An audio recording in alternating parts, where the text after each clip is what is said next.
Hey everybody, I'm going to start a new segment on this channel that I'm going to do monthly.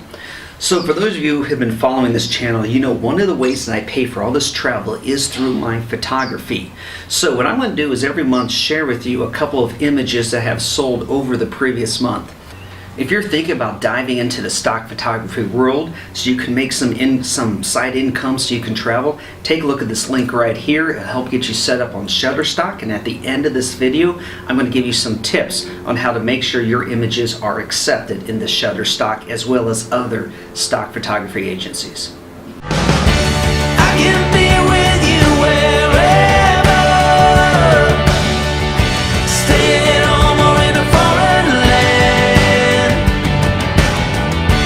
I can stay like this forever, 'cause I got the world in my hand. Alright, so this first image I'm going to share with you is actually from my filter sites. You see, I use some of the smaller stock agencies I don't make a lot of money off of as my filter site.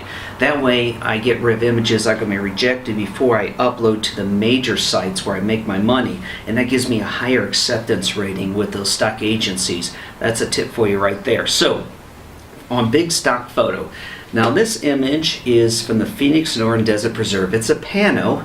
So doing a pano at sunset's very difficult because you've got to move fast but yet still keep the camera nice and steady while you're taking each one of the images. So this is a sunset image, and you can see just absolutely brilliant colors in the sky. The second filter site I'm going to show you here is Dreams Time. Now with Dreams Time, this image was actually taken in the middle of Saskatchewan, Canada. And I'm telling you what, to get out, this was from my episode on the crooked bushes. And this was just, I think, 10 miles of dirt road I had to drive out on to get to the crooked bushes. This was on the way back, and just the grandeur of the prairie. I was up on a hill, and you can just see for dozens and dozens of miles just straight down this road. So this image sold for the first time on Dreams Time this past month. It was only a $2 sale, but that's $2 more than I had before. So this next image was sold on Adobe Stock, which is one of my major money-making sites. So this is from my episode on shooting travel photography locally. We actually had a community photo contest, so I went into the preserve behind my house to try and win the contest, and I'm happy to say I was one of the 6 winners. And an image, not this landscape, but a portrait version of this image is actually hanging in our community center clubhouse right now.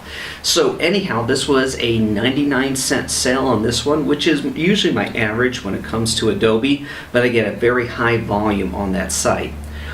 One of my favorite ones, Shutterstock, and these next 2 images actually came from Shutterstock. So this image came from my episode called Sea Turtles I filmed out in Hawaii. I actually found the beach where the sea turtles just come on up and take a nap on, so you can sit there and just enjoy having time with those sea turtles. So take a look at the video if you like, and you can see them coming out of the ocean. But this particular one, I only had a polarizer with me. So as you can see in the background, there wasn't going to be a whole lot of great sunset happening because of the clouds. So what I did is I closed down my aperture, put on the polarizer, and dropped my ISO all the way down to try and get some action in the waves behind the sea turtle. And I'll say the sea turtles are excellent subjects for long photography because they don't move. They just sit there and they stay perfectly in focus. This next one also sold on Shutterstock. Now this one is an example of a rare extended license. Instead of the standard royalty free, they want to do something extra with this. So the buyer had to purchase an extra license to go on with it. So my commission on this one was $13.75. And again, you're thinking, wow, I hear about all these people selling one image for $1 million. That's not what stock photography is for.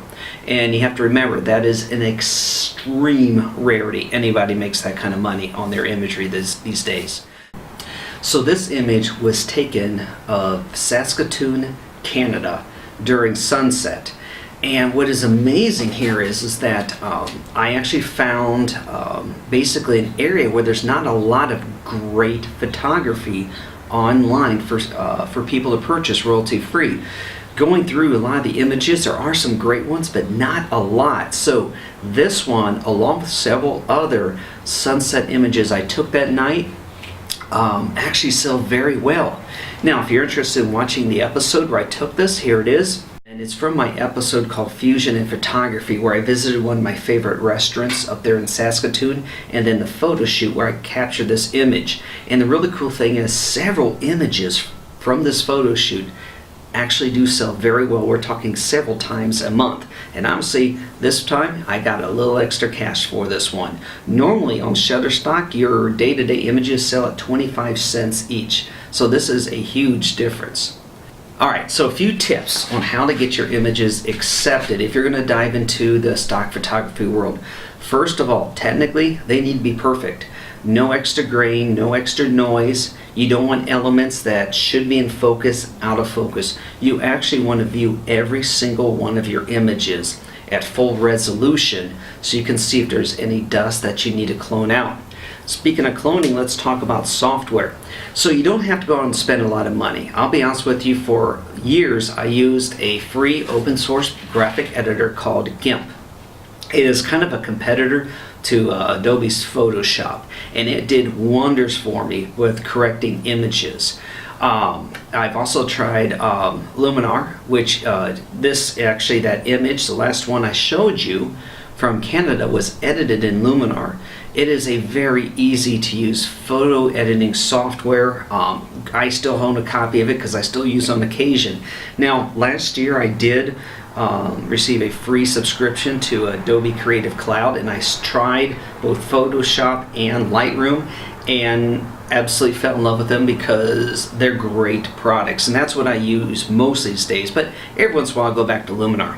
Okay, another thing you need to take a look at is, are you shooting content that's not well represented in the stock world?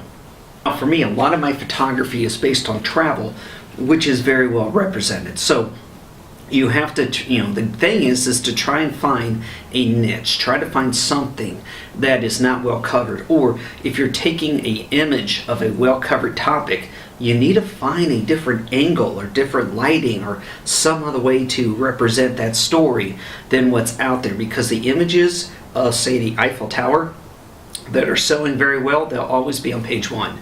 You need a way to sneak yours up on page one of a search engine. So you need to find ways of making your images unique.